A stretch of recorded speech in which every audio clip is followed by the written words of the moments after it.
So we'll call the meeting to order at 6 o'clock. As we do the approval of the agenda, there's going to be a couple moving pieces here. The legislative updates, we're going to move that down to where the administrator updates is. The CIP plans, we're going to delete off our agenda until August, I'm told. And there's an interest in talking about the VSBA and our membership. So I would like to add that to it and put that down below the administrator updates. So with those changes, do we have a motion to approve? Have a second? Second. Any discussion? You'll see me watch the screen as well. Yes. I would also like to ask that we have a discussion of possible action around the VSBA presentation. What we're going to do tonight, my intention is, and I'll be right up front about this, I'm open and welcome to having anybody talk about some of this stuff because we have a rather diverse group and we all have different opinions on it. But we're not going to keep on adding. Once we've done this, this is what we're going to do. So. The reason why I think it's really important to have it tonight is that those resolutions are due to the VSBA by June. And actually, I think what you're going to find in our discussion is a lot of the information that you send out. There's going to be a lot of comments made, including from me, on them. And I think those will all be pulled in at once. Okay.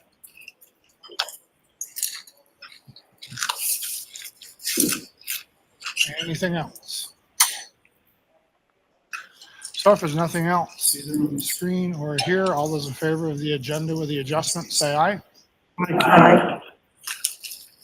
Opposed or abstained? Okay.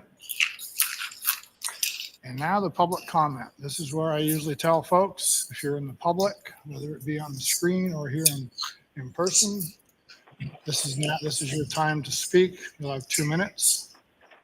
And once this is done, the school board will no longer recognize you and we will continue on with our business. So do we have any public comment? Okay. Nothing on the screen. Very good. On to routine business, the consent agenda items.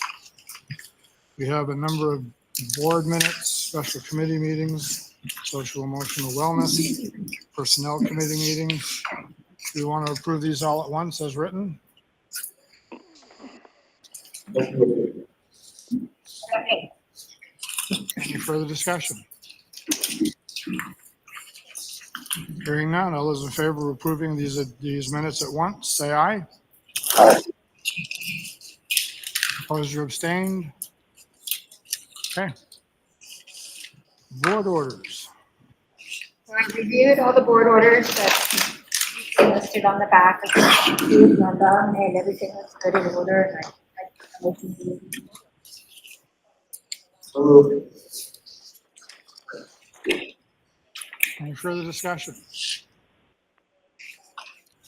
Hearing and seeing none, all those in favor of approving the board orders, say aye. Aye. Aye. Opposed or abstained? Okay. We will go down to literacy and math program.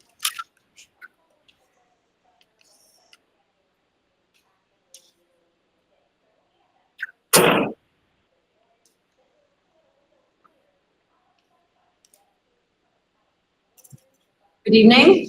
Edie Foss and I are going to talk about the elementary literacy and math programs for next year. She's going to talk about the literacy programs, part of it, and I'll be talking about the math. She is joining us virtually because she is not well. She is the MTSS coach at Johnson Elementary School. Katie, oh, you can unmute anytime. And whenever you want to speak, you'll be heard. She's going to stay muted until she's ready to talk so we don't have to hear her coughing, she told me. So thank you so much for your especially large amount of dedication tonight. So I just wanted to start with a small highlight. This is work done by students at Eden Central School. And their group that's been thinking about how they want to improve their school decided they wanted to have a door decorating contest around respect, so that everybody could really think about what respect means to them.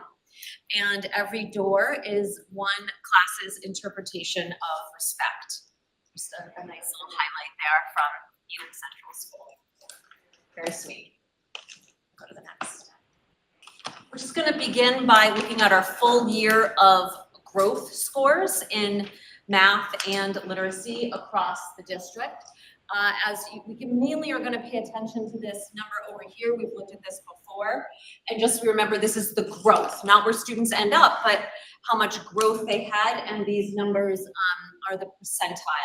So 52nd percentile for all grades. So in math, our students on the NWEA MAP measure, a MAP is measure of assessment progress, and they made an average amount of growth. And you can see there's some variation there, and I'll be talking about some things we're going to do in math to look for even more consistency. But you know, this grade 3 in the 82nd percentile, those students made more growth than 82% of students across the nation, which is great. And then, you know, kindergarten and 4th grade, also 57th and 59th. And we're going to think about what we're going to be doing in math K4, and we'll show you that. Get some more consistency, go on to the next slide. And then as we go up through the grades, again, fairly good growth overall. And we are going to be working more on 7th and 8th grade. Math is an area that we've talked about before. Those teachers are very excited to meet with me this summer and think about common assessments and other measures we're going to put in place in middle school math. So I'm very excited to work with them on that.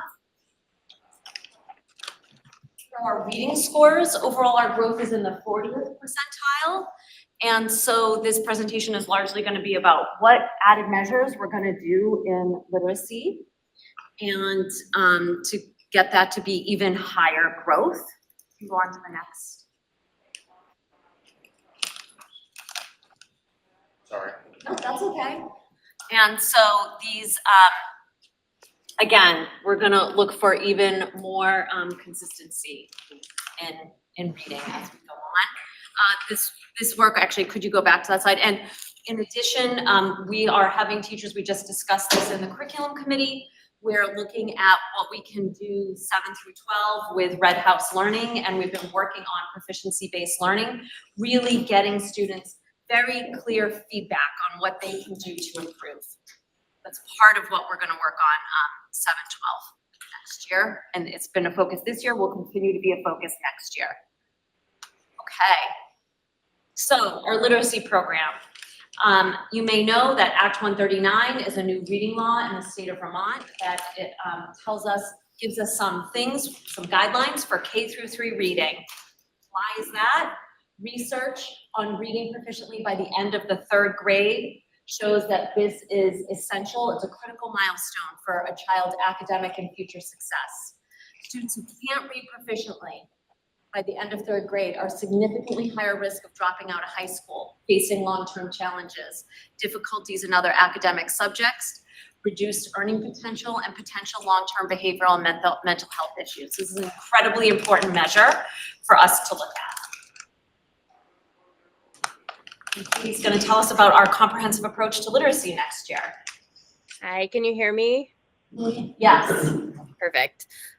So our goal is to build a comprehensive literacy program that meets all aspects of literacy learning. And so if you look at this Venn diagram, ARC Core will serve as the core curriculum for K through 3. It is grade level instruction. It is a knowledge building curriculum, which means that it teaches the background knowledge necessary for the science and social studies topics kids need to learn, and it spirals up and builds upon itself year to year. UFly would be the foundational skills explicit instruction. So teaching those decoding and phonics strategies that students need to learn in order to be able to read. And then ARC small group instruction, which is a part of ARC, but a little bit different, provides lessons for the targeted, differentiated instruction that meets individual student needs. And again, Thank you. And in terms of assessment for literacy, we have a couple pieces of assessment that help us get there. FastBridge is a universal screener that helps us identify the students who are at risk for needing additional supports in literacy skills. The ERLA is an assessment that comes with ARC, and it identifies the small group or individual reading needs for students and provides lessons that goes along with that so that teachers have a resource to help students meet the skills that are the most important to give them leverage in gaining reading growth. And the NWEA map, which is what we just looked at, provides great growth data, but also nationally normed data for school-wide or district-wide achievement scores. The ARC core. Next year, K through 3 teachers will be teaching ARC core as their kind of universal grade level instruction. Each grade level teaches 4 thematic units, and each unit includes both writing, reading, class-wide core texts, and a student library that's tied into the unit's theme. It's tied into our standards, and it's research-based.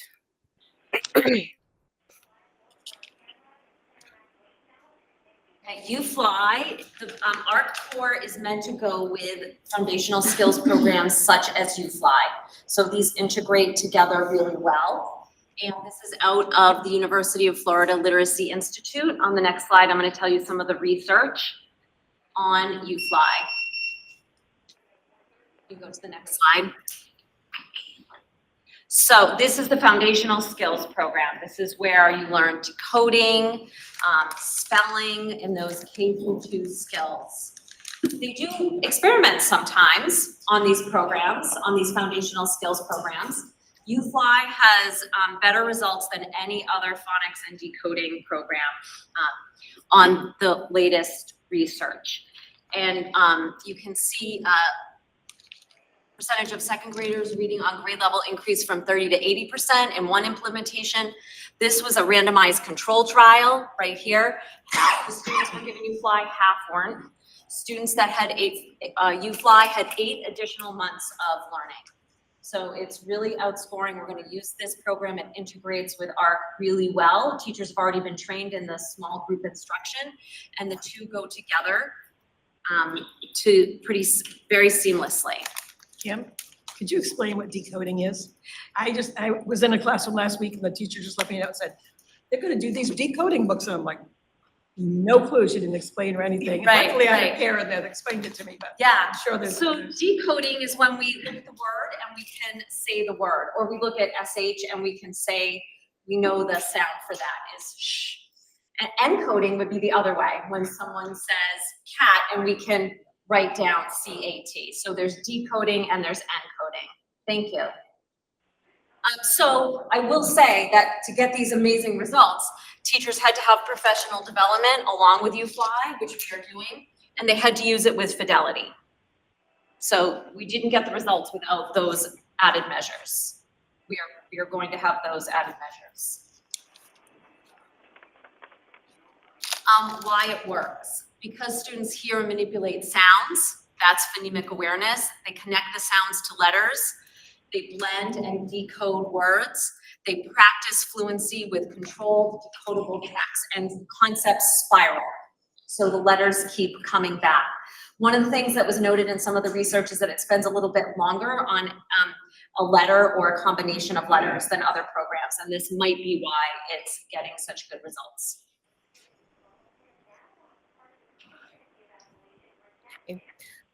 So the small group component of ARC is already being implemented in K through 3 classrooms, and teachers are receiving coaching from the ARC company on how to do this. But the ARC small group components integrate with the ARC assessment, the ERLA, and it provides teachers with explicit and targeted lessons based on the skills that the students need practice with. So the teachers give this assessment. The assessment targets the skills that the students need in order to progress, and then suggests lessons and then provides them for teachers so that they can teach the skills that students need to quickly gain reading success, regardless of their current reading ability.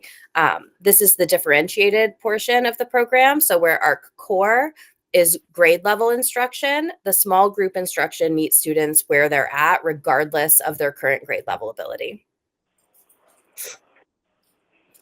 And the IRLA is the independent reading level assessment. This is the assessment that lets that small group work happen. So it's an assessment that teachers give their students throughout the year and provides targets or goals for students to reach the next benchmark. And then pairs it with the lessons that teachers will be teaching, small group or independently. So this is the reviews from Ed Reports on American Reading Company. And as you can see, it's over here how high it scores on different measures, and that it is a research-based program. So these are 3 parts we're going to put together that just come together. There's the part where students are reading books, there's the part where they're learning how to read words, and there's the small group targeted time that gets them exactly what they need.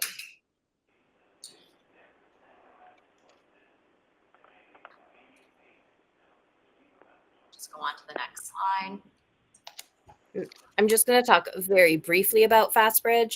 FastBridge is a universal screener, which means it's a fairly quick and easy assessment that you give to all students in multiple content areas, but it's able to identify the students that need extra support and then gives intervention and progress monitoring resources to teachers in order to provide that support. But more importantly, Act 139 requires that we have an evidence-based literacy screener for our K through 3 students, and FastBridge screeners meet that requirement. Any questions on anything so far?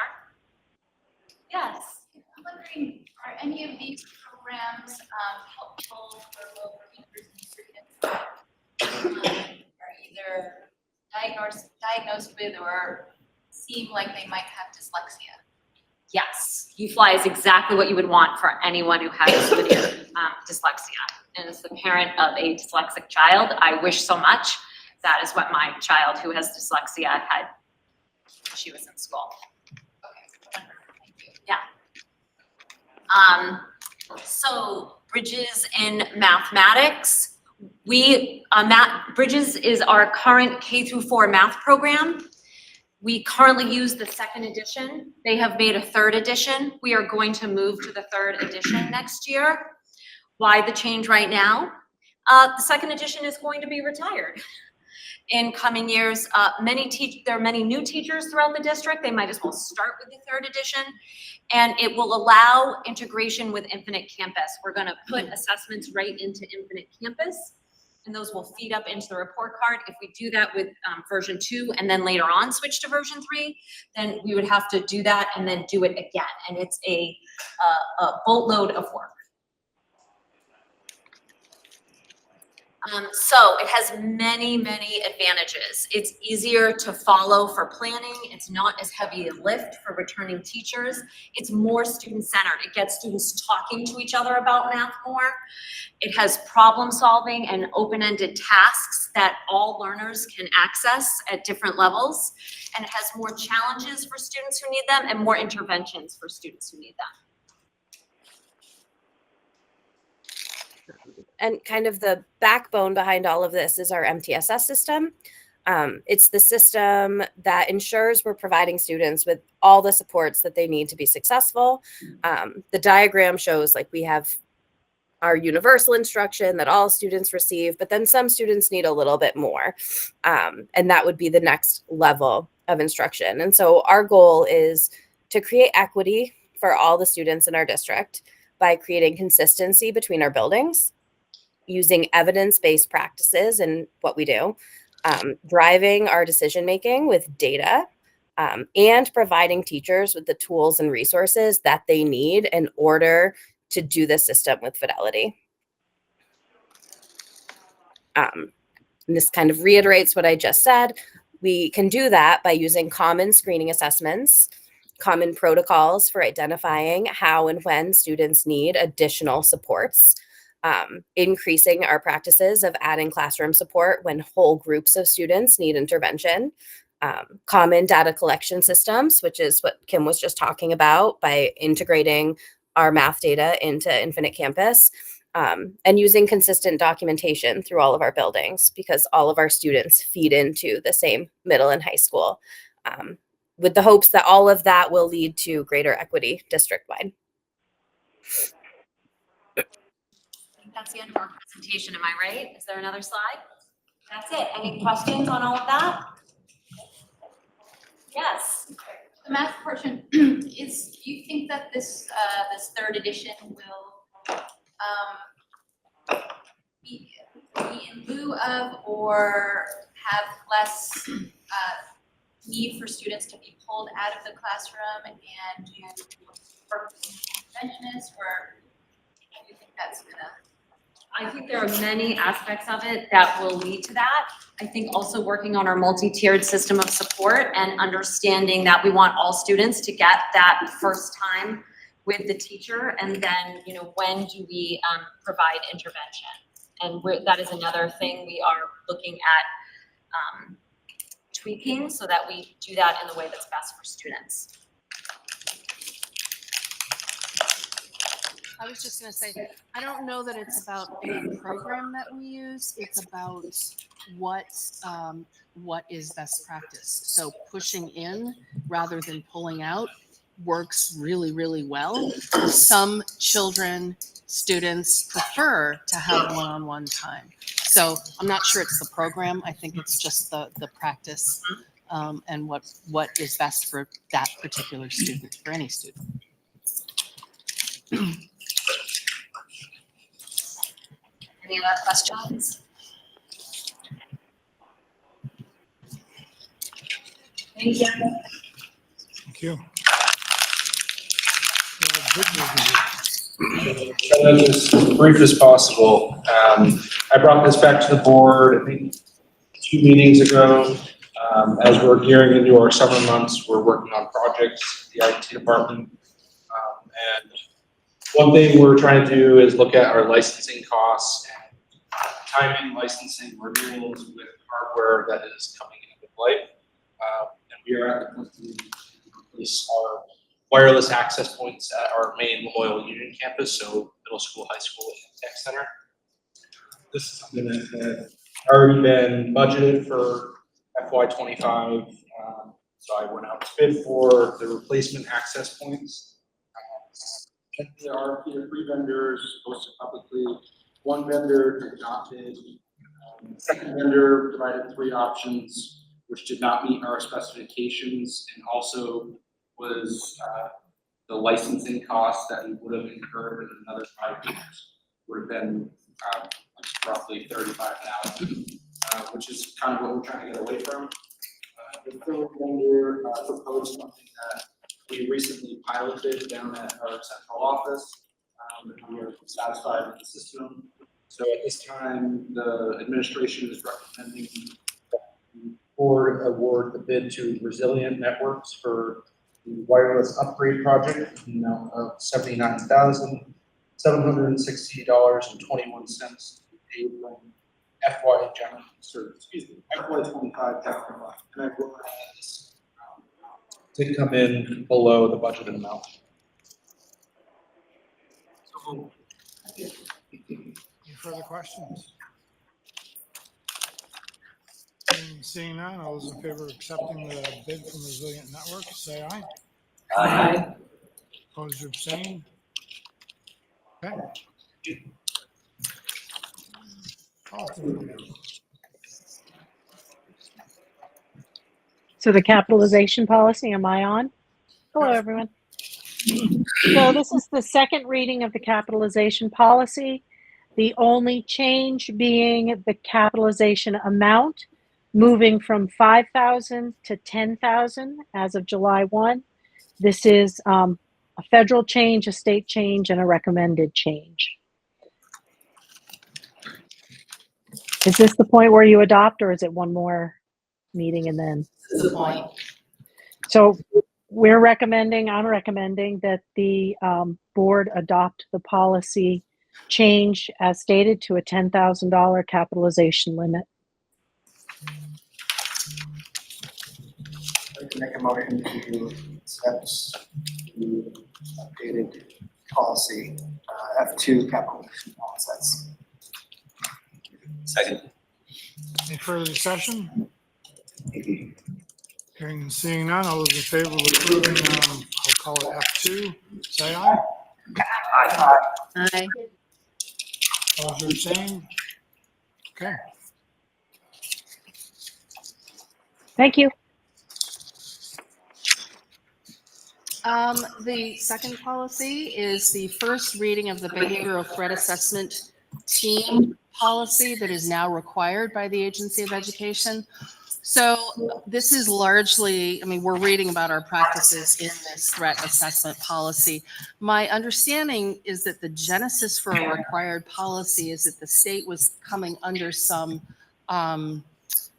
tension because different districts and different schools had different protocols and different procedures, and some didn't have any. So this is an attempt to make things consistent across the state.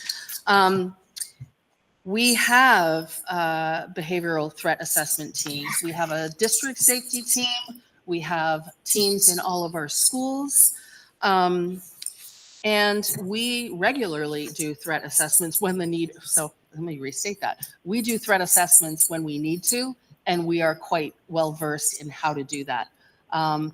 Three of us are train the trainers in threat assessments, and we already involve law enforcement when needed. We involve our community health partners, we involve mental health, and we follow every single one of these steps. So this is just, again, an attempt to make this consistent across the state. And all members of our threat assessment teams are trained in restorative practices and in anti-bias best practices. So this is a first reading. I encourage you to read this, and this can be adopted at a next meeting. There is no urgency to this exact policy. We have it in place, but we need to have it approved by the fall. A couple of other thoughts about policy considerations. We may be seeing more required policies come through this summer.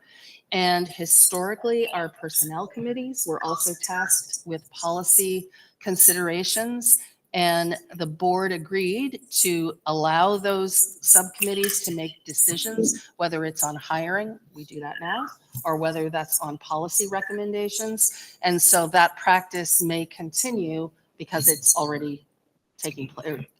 It has been historically something that this board has chosen to do. Thank you. Right. I will kick off, I'll call it VSBA and legislative update.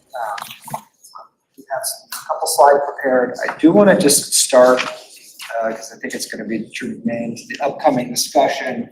Just an update, a reminder around some of the services that the VSBA provides. There was recently a Youth Member Academy, which concluded last week. And I will say as a reminder for any of the VSBA webinars, they are available on the web page. There's a webinar archive. I have a screenshot here. It says under resources, there's a webinar archive. So much like myself, I sometimes have a really hard time during the day to attend the webinars when they're scheduled from usually 1 and 1 to 2. My day is jam-packed, but on numerous occasions we can replay the webinar archive at my leisure. I do find that the webinars are pretty informative, and for our new board members who haven't checked that out yet, I strongly encourage you to check out the archive webinar. On June 20th, from noon to 1, the last comment still applies. There will be a legislative session and implications for Vermont school districts webinar. That registration link should have been included in the latest weekly email. Those go out every Tuesday to all of our board members. If you're not getting those for some reason, please let me know, but I reviewed the roster that the BSBA has for our board. And then I just wanted to give a bit of a refresher of all the services that the BSBA provides. So these include communications, both weekly emails, legislative updates, there's newsletters. We get updates on matters of importance to school boards when important items come out, like governance standards. There was a lot of email communication back a couple months ago when there was some debate around Type 6 certification. We get legislative reports, and I would say, generally speaking, like the BSBA doesn't just cover state items, they cover federal things, law, or any developments at the federal level. The president of the BSBA actually has a seat on the national board, so it's very well connected and plugged into things going on at the national level. The BSBA provides policy and legal guidance. So that's updates on key federal and state court cases, legislative reports. They provide a comprehensive model policy manual that's available on the website. Basically, all of the required policies are legally vetted by the BSBA. So that's a very valuable service, in my opinion. And I would say the BSBA also gives very reliable guidance on open meeting law and the Public Records Act. One of the other things that the BSBA provides is governance and operations toolkits. So I think those who are on the BNC probably use the negotiation toolkit that is available on the BSBA website. It's a really useful tool to see what's going on and what's contracted in other school districts. I know I used that a ton in the last negotiation cycle. That's a really useful tool. There's onboarding toolkits for new board members. They also provide access to superintendent evaluation services, superintendent search services, and I would say generally speaking, like I know Sue, the executive director, and Floor are very open. If you have questions, reach out to them. They're very, very responsive and accessible, which is huge value to us. In addition, the VSBA does a lot of statewide engagement and advocacy and national engagement and advocacy.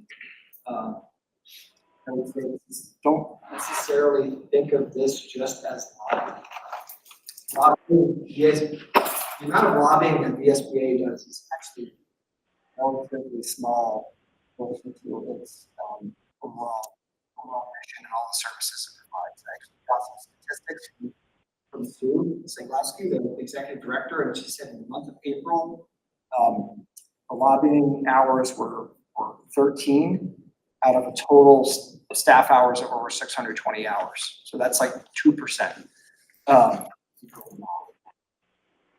And that was not only on H 454.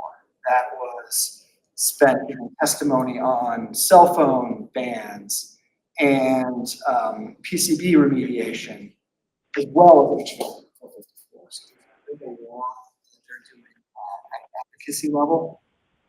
I know Sue was instrumental in leveraging her relationships with the New York State Department of Education and the New York State School Board Association when we were basically asked by our agency of our Secretary of Education to provide the Title VI certification. That ultimately there was a lot of pushback. I think Sue was very instrumental in pushing back on Zoe Saunders and our Attorney General, and ultimately the state ended up certifying or emphasizing that they are already certified, really, on the Title VI certification. That could have been a really bad situation if that didn't end up the way it did. Because if we were responding as an individual school district and you had all these patchwork, consistent response amongst all the different school districts in the state, it could have opened us up to potentially losing federal dollars. Like that would have been a big risk, in my opinion. So I just wanted to level set. I know we're going to go into some discussion later on this, and I want everybody to have this information in their back pocket. In terms of a legislative update, so in the miscellaneous education bill, which I believe was supposed to be on the docket for discussion today, so I don't have an update on how that went. There was a bill banning use of cell phones and social media that was being considered. I'll just say, if for some reason, if that does get left out, that might want to be, you might want to consider that independently. It was considered last year and ultimately it left out last year. So we'll make sure we update you as to proceeds. With respect to education transformations, that's H454, the legislature has agreed to reconvene next week to continue working on that. The governor has been very clear, and you'll see some color coding in my bullets here. I've tried to match where the governor has issued a very clear mandate on certain objectives that he needs to see in the bill in order to gain his approval. And the House representatives submitted a letter to Senate conferees on H454 that will be considered this week. There is some overlap. So the governor said the bill may not spend more than we do today in terms of FY25 dollars in education. He thought a timeline of FY30 was unacceptable. He was very clear in saying that a district task force should include a majority of legislators. He also said that he would consider it acceptable if there was a summer district task force, acknowledging that work is pretty difficult and time consuming. And then he also noted that it must provide tax relief and include a well-designed income sensitivity program. Some of the areas, and there's a number of these areas that are largely open and to be discussed and finalized over the course of the next week and a half or so. The letter acknowledged that the percentage of publicly funded students at an independent school to qualify that school for tuition dollars in the future was open. There was an area to remain addressed around school closure language. Another open area is mitigation of the rise in property taxes in certain districts during the transition to a new funding formula. That's mostly around our lower spending districts that are going to see, in some cases, very exorbitant increases in taxes under a foundation formula. And that relates strictly back to the governor's comment around providing tax relief. The Senate's proposal to allow districts to spend less than a district foundation formula amount and leave the existing system of supplemental spending intact is another open item. There's an open item for Senate conferees proposal to create a weight for high school students in CTE. And they'll also address property tax classifications and last but not least, the transition timeline. So we are in June, right? And there's still a lot to be hashed out.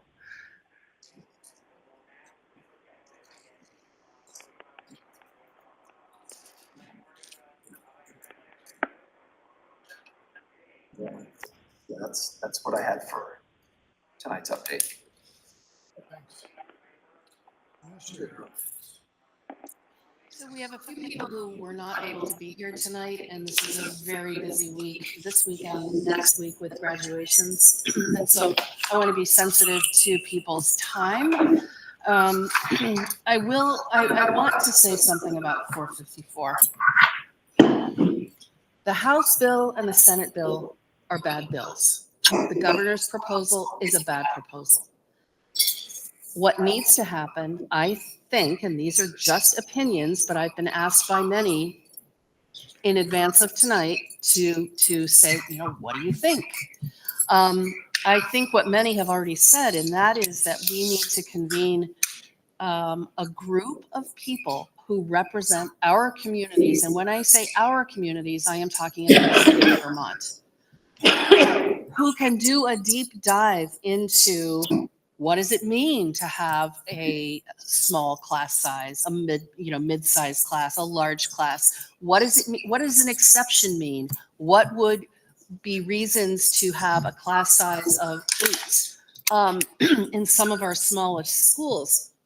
What would it mean because they don't have more students? What would it mean to completely decimate an elementary school that is the hallmark of a community?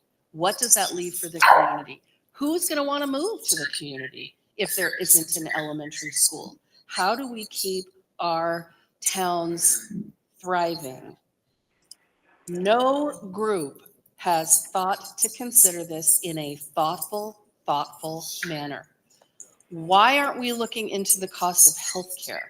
Why aren't we looking into other areas that perhaps could be transformed themselves that might help us in the property taxes? Very concerned about the tuition piece in both bills. The more that public dollars go to private or independent schools, how is that honoring the essence of public education? We're all here for public education. Private and independent schools are held to a different standard. So if one bill gets passed that makes most people happy, or some people happy, that allows for tuitioning, let's think about our 2 smallest schools. What if families opt to access those waivers? Then what do you think happens to that school if it's down 50% in population? Well, by default, what is going to happen? But I think that we've come to a place where every different entity wants a voice. That is admirable. But the way that voice is heard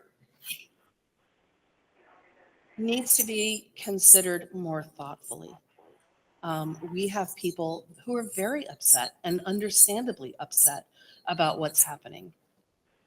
If we're going to advocate for anything, I believe that we advocate for our children, for our kids. Has anybody asked our kids what they think of all of this? Well, I have. Our principals have.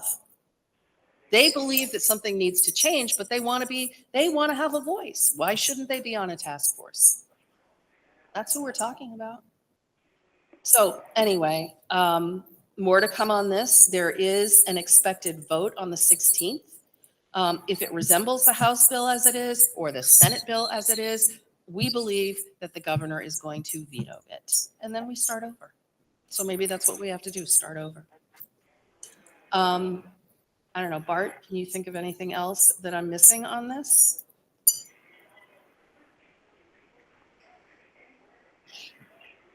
No, thank you. Well,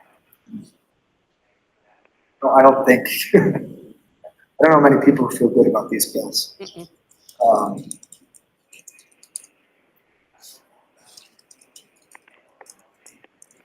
Anyway, that's where we are with that. The cell phone piece, if it's not taken up and legislated this time around, it will be next year. What we're going to do in advance of that is send out surveys and query our students, our staff, our families, our admin, to see how people feel about cell phone use. Ultimately, if it's legislated, then we need to do something about it. But I do believe it's moving in that direction. then we're gonna meet with our communities and talk about what this means, if it means anything at all. We are looking at it. And we are looking at draft policies and rollouts that people have done across the nation about this. And it's not something that is urgent right now. We're waiting to see, but every other piece of the legislation has sort of paused, waiting to see what happens with 454. Exciting days. Tomorrow, where are you, Eric? I just saw you. There you are. Completion ceremony for GMTCC is tomorrow night at 6 p.m. Underneath that beautiful tent. The 11th, Hyde Park Elementary School, 6 p.m. The 14th, big day for our high school seniors, Saturday. They are graduating at 11 a.m. And can I share who the valedictorian is? It's Evie Peary. The 17th is Waterville and Eden Central School. And the 18th is Cambridge Elementary School and Johnson Elementary School. And the middle school will do what it traditionally does and have a step-up day. All are invited the morning of the 19th. Kind of mixed up a little bit, make it a little more student-centered than it's been the past few years. It's a great event.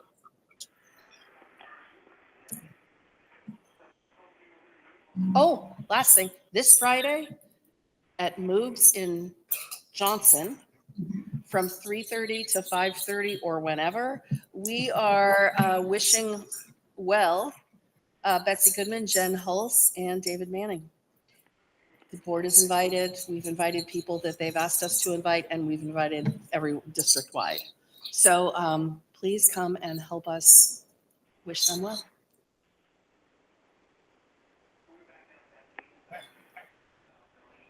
VSBA. You have the note. You have the floor. Yes, hopefully most of you saw my email. Asking that we add this to the talk about, as well as very time sensitive. And progressing. So I've written a few notes that I wanted just to read out loud so that I covered all points, and then love to so I want to speak about an issue that gets to the core of who we are and how to advocate for our students, whether LNSU should continue its membership in the Vermont School Boards Association, as in this BSBA. This decision isn't just about user tradition, it's about values, representation, and voice. It's about who is standing for us and who isn't. Let's begin with the H 454, a piece of legislation that poses a serious threat to this will promote state-driven mandates for school size, district structure, and governance that ignore the diversity of rural districts like ours. It moves power away from our communities and into centralized systems, moving the flexibility and responsiveness that small districts need to serve their students effectively. So the question is, where has the BSBA been in this debate? They've either supported or failed to strongly oppose H454 despite widespread concern from rural communities. Meanwhile, the Rural School Community Alliance, or otherwise known as RSCA, has done what the BSBA should have done. RSCA has stepped up, relentlessly representing rural school groups with clarity and principle, using H454 and advocating for policies that work for small towns like ours. They've supported local supervisory unions, rejected arbitrary minimum class sizes, school or district sizes, and argued for boards made up of local town representatives, not big regionalized boards. And they've done all this with no dues, no bureaucracy, just donations and a committed team of volunteers. RSA is proving that rural schools can advocate effectively without paying each organization that doesn't reflect their interests. So let's talk about the VSBA's lobbying structure. A portion of the dues we pay goes directly towards lobbying activities, but how much? That number isn't publicly, at least that I can find, broken out in a clear, accountable way. Just as important, how are those lobbying positions decided? Is this process transparent? Are all member districts, urban and rural, equally represented in that process? Are our voices from LNSD or from rural Vermont generally truly reflected in the positions that the VSBA takes in Montpelier? Too often, it feels like the answer is no. For example, the VSBA has advocated for district sizes of 4,000 students, and minimum school sizes of 450 students at the secondary level, for governance structures where board members are elected by boards rather than towns. None of these proposals reflect the needs or realities of rural Vermont. And this is not just a philosophical disagreement, it's a fundamental disconnect between what we need and what we're being told to support. Meanwhile, other districts and entities have found other ways to advocate effectively and independently. Burlington School District, for example, has its own lobbyists.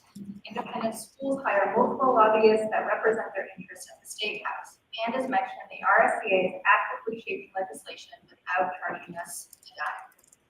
So here's what we need to ask tonight. Why are we paying dues to support lobbying positions we fundamentally oppose?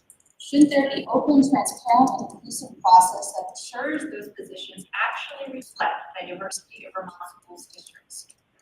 And if the VSBA can't provide that transparency and equity and representation, maybe it's time for them to evolve. We should insist they move to a fee-for-service model where districts only pay for the services they actually use and opt out of paying for lobbying they don't agree with. If lobbying is so essential, let it be a choice, not an obligation. But we don't need to wait for them to change. We can lead by example. We can withdraw from the VSBA and fiscally align ourselves with organizations that reflect our values, like the RSBA, and consider alternative models for advocacy, legal support, and training that better fit our size and mission. So tonight we can really reaffirm what LNSD stands for: local control, transparency, and policies grounded in the needs of our students and communities, not the priorities of the central office in Montpelier. So I suggest that we stop funding, and I would like for this discussion, an association that no longer represents us and instead build coalitions that do. So let's, and a lot of other people on the state as well.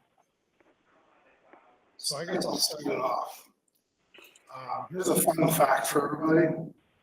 I wrote to the executive director of the VSBA Sunday showed back, and I'm kind of a numbers guy, if you will, when it comes down to certain things.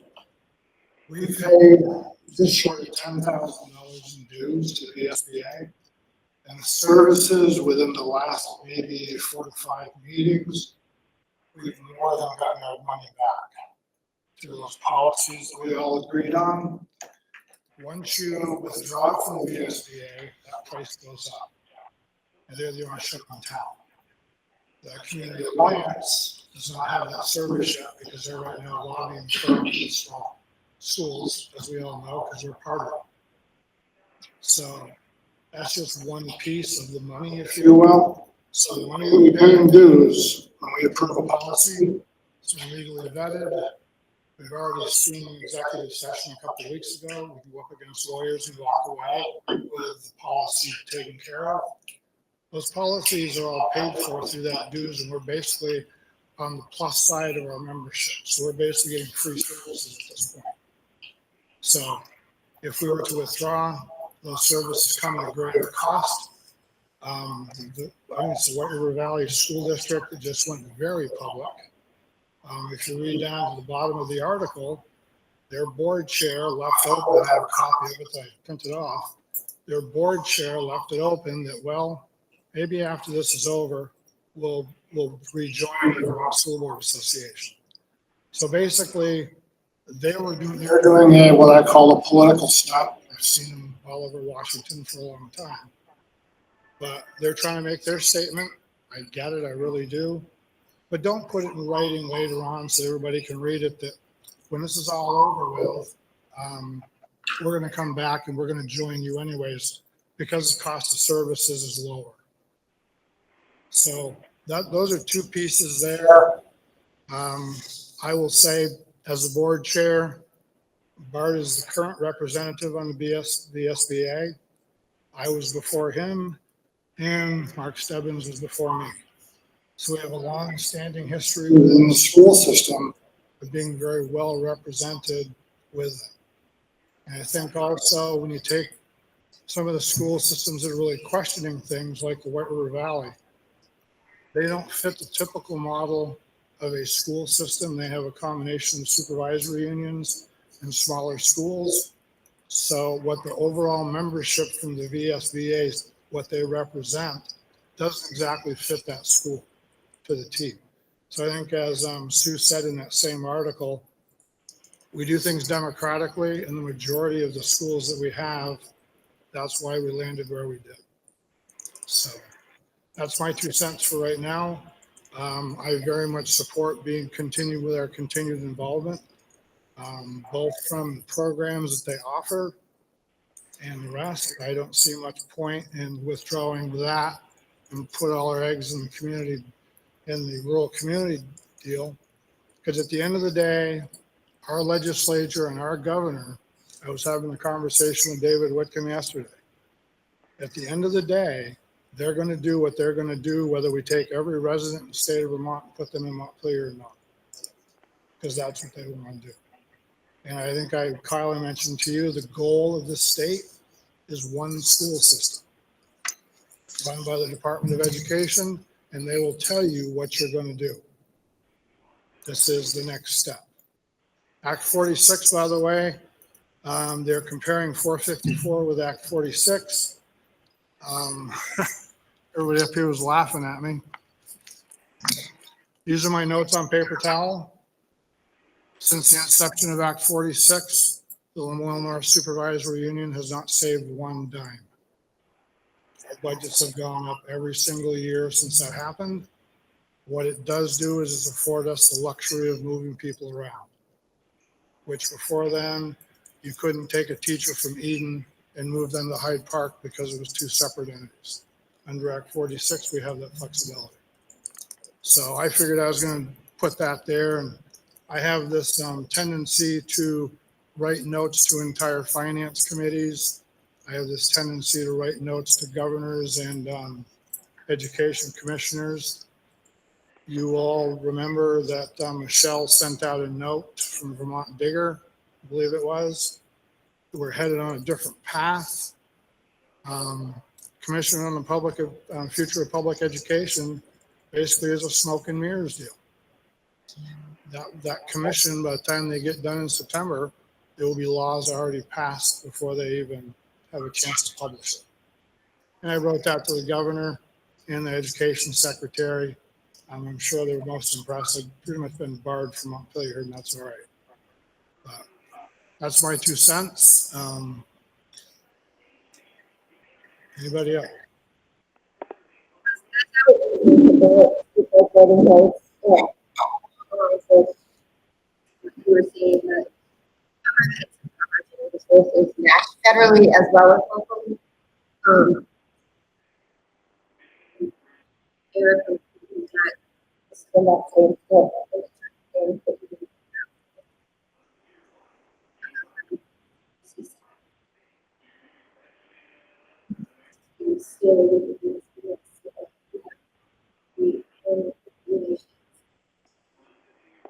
Alliance is focused on one thing.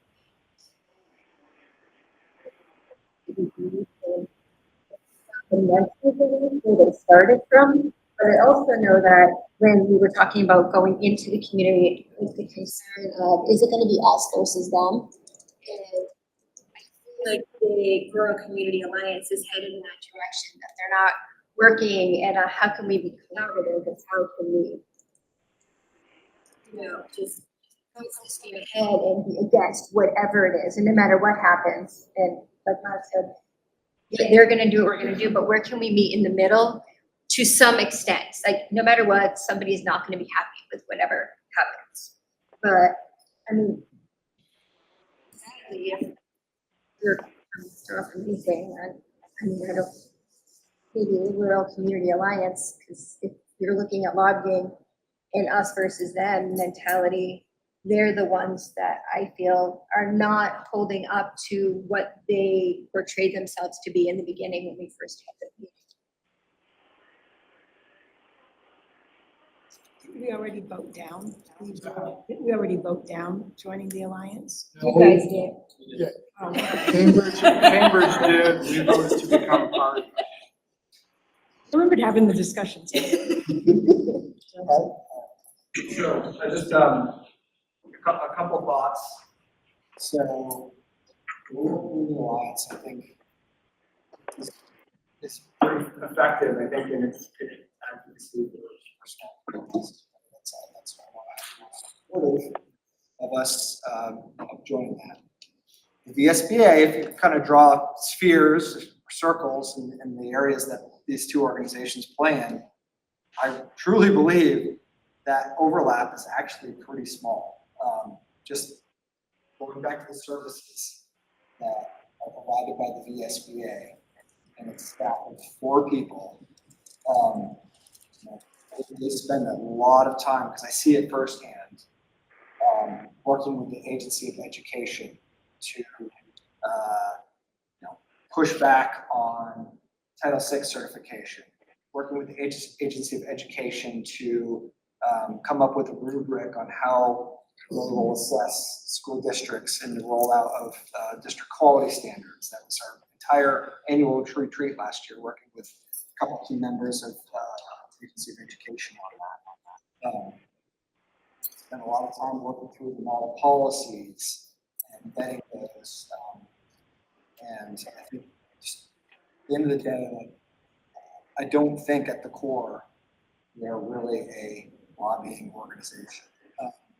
I will tell you, just I know firsthand, they have engaged down to Rackland Mountain, which is a lobbying firm, but it was specific to the issue of healthcare and education. That was one of the core platform for this legislative session is how can we address cost drivers in education? Healthcare is a huge one. And they actually did have some success in advocating for H.266, a bill which capped hospital charges for outpatient prescription drugs, which is expected to decrease VHI's bill premium by 3%. So, it's not a massive win, but that is an area where they actually effectively lobbied in a very targeted area. I think I don't think it's a either or situation between the Community Alliance and the VSBA. Don't want to throw out the baby with the bathwater, right? Like, it doesn't make sense to me to just say, okay, bye VSBA, you're not in alignment with us. Particularly, I think as Cambridge did not join the alliance, so how did that this seems really awkward to me. So what I think I would like us to focus on is, we have representation on the VSBA. We have access to the executive director. She has said willing to join the board meeting. I think that would be where I would like to spend a little more effort. Like, I'm curious, have you talked to Sue at all? I don't think I've talked to you a lot about not feeling represented. I think there is a resolution process. Maybe that one around, right? Those resolutions get submitted by all of the member boards and get voted on at the annual meeting. That goes into informing how the VSBA is going to form its advocacy work. Where is it going to spend its time? Where is it going to push? So it's almost like, if we're critical of the VSBA, I think we have to have some accountability to ourselves, because ultimately we have membership on the VSBA, we have a voice. Are we not properly exercising that voice with the VSBA? Maybe we could debate that, but as I understand it, the core issue with White River Valley and some of the other school districts are that they are in the supervisory union, supervisory district structure, which is it's different from ours. I don't see that as being analogous to our situation. And quite honestly, I think there are some problems with the supervisory union structure. This is Bart Bazzaio speaking, not Bart Bazzaio and the SBA, but when it goes back to that issue around school choice. And I think, wherever we need to land, I think it needs to be a common sense solution too. I mean, I saw your language regarding the proposed resolution, and while I may not agree with class size standards directly, I think there needs to be a well-described exception process, clearly articulated process around what are legitimate exceptions around geographic isolation. We have elementary schools in the state that are 4 miles apart, and one is large and one has 28 students. Does that make a lot of sense? Does that meet the geographic isolation standard? I don't love closing schools, but I think to some degree we need to come to common sense solutions as a state, right? So I don't think the issue is always black and white. It's very, very nuanced, and hopefully we consider that if we do consider a resolution. It's my 2 cents on the issue. Thank you.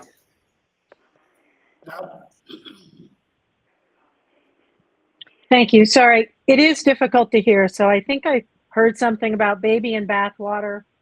I think I heard something about nuanced and not clear cut and dry. What I can say is, from my perspective and my experience with the professional organizations, I'm going to call them the V's, VSBA, VSA, VASBO, VICLIV, and all the other support organizations help us as professionals do the job we are tasked to do, and that is run the school districts. Under current law, they have helped us make the transition when Act 46 came along, like it or not. They were the ones that helped direct us when it was time to change our operations a little bit. They provide us with all kinds of professional development opportunities at no additional cost or at substantially less cost, depending on what those opportunities are.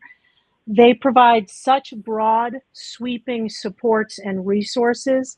So while H454 is very emotional and upsetting and happening right now, there is so much more that VSBA, VASBO, VSA, VICLIV, all those organizations provide to us as the professionals who are tasked with running the school districts today, tomorrow, and eventually under whatever legislation comes out.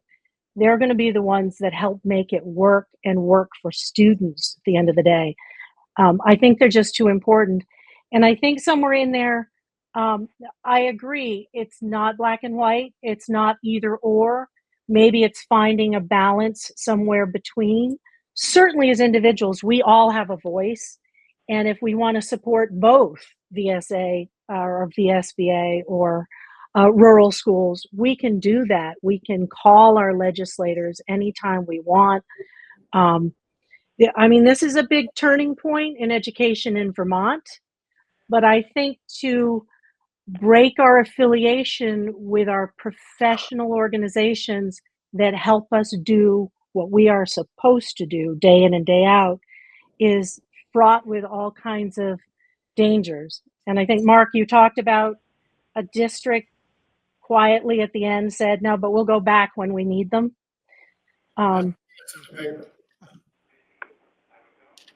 That's kind of difficult. But it's, that's my 2 cents. I find that our professional organizations are invaluable to the work we do on a regular basis.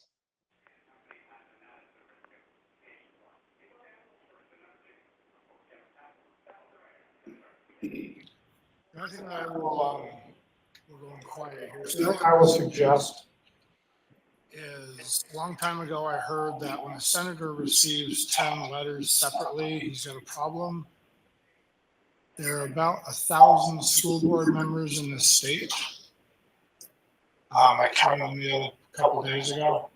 Can you imagine if all 1,000 school board members took some of the information like what Kyle sent out, copied and pasted into a note and sent that to the Education Commission, the governor, and a few other folks? Can you imagine a log jam of email they'd have versus everybody signing on to one note and saying, we all say this? Send them individually. Like I say, I said it kind of sarcastically, I've pretty much been banned from Montpelier at the rate I've gone. I'm not very polite when I write. I'm a little sarcastic, as a matter of fact, but I get my point across. So I would encourage everybody here and right across the state to take the time to do that copy paste, send it into the people that count, and go from there. Can I just thank Bart and Mark and anybody who has been a representative to the VSBA, because that is a privilege that many districts don't have. And so the other piece that I would say is that so many of the local boards became part of this board. And so that is also sort of a privilege, because the same voices are at the table, and these are the voices that know their communities well. And so I think that some of the issues that come up in other districts are because of lack of the same sort of access to the VSBA and the same sort of access to people who really, really, really know their towns and have been board members for a while and understand their communities. So that's a thank you to Bart, but it's also a thank you to the board, because it's very unusual that we have the makeup that we do, and that it's followed pre-Act 46 to now.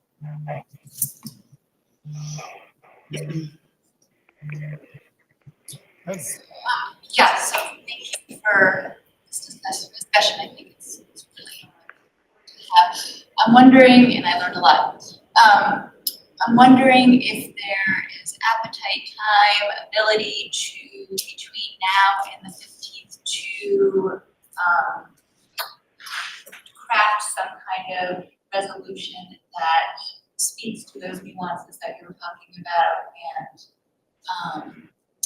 and the desire of this board moving forward. Because honestly, I didn't know that this resolution process existed until the VSBA sent us that email, and there was like no time between that email and the due date.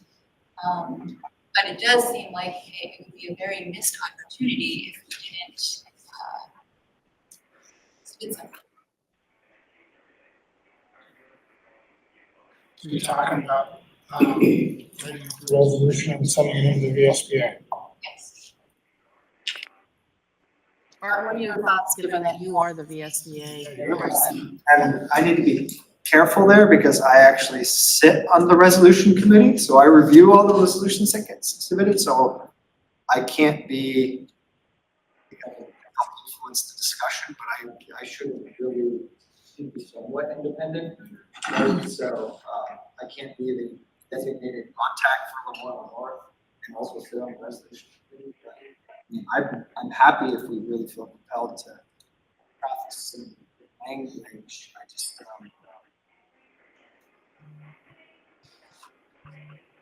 I guess where do we see some common ground? I mean, what do we want to do? focus on. I'm just gonna go ahead and say it. I think if we came up with a resolution today, I'd probably go for it. Because I just don't feel that it's necessary and we don't have the time to invest in it. I don't feel like I know enough about it. I think it's more of a gut reaction. So no, I would probably vote no. I would agree with Denise. And if we're part of the VSBA and we have concerns that we want to bring to them at any time, you don't have to give them to them before our dues are due. Is that Yeah, correct? and Like, what we I can can bring do, I it mean, in. I suspect we're gonna see some resolutions that are similar to what you proposed. What might be the best use of our time is for me to spend a little bit of time, whether it's sometime in the August, September timeframe. Let's go through the resolutions that are submitted so that I can understand the board's position and effectively guide some of the debate during the annual meeting. That might be the most constructive use of our time, to be honest with you. Because I'm sure, I don't think your language was completely crafted independently, am I correct? It wasn't my language. Right.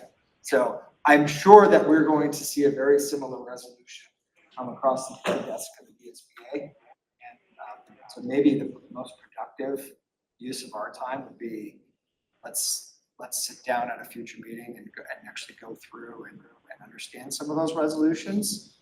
So you can help guide me in the debate that takes place on the floor of the annual meeting. When is the annual meeting? It is, I believe, October 29th and 30th this year in Burlington. Is that something that typically works? I have gone past several years and have been the open attendee. But, you know, I think it used to be Lake Maury, which is a hall, right? So I think it's a little, that was part of the intent to moving it to Burlington, to see if we could get a little bit more attendance. And I think it's a little bit later also than it historically has been, so I'd love to see more board members there. You can't vote on the floor.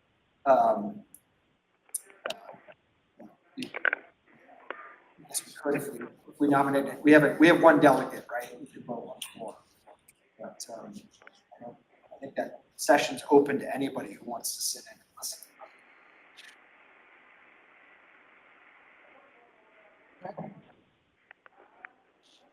Is there any other business? Seeing none, do we have a motion to adjourn? We're done.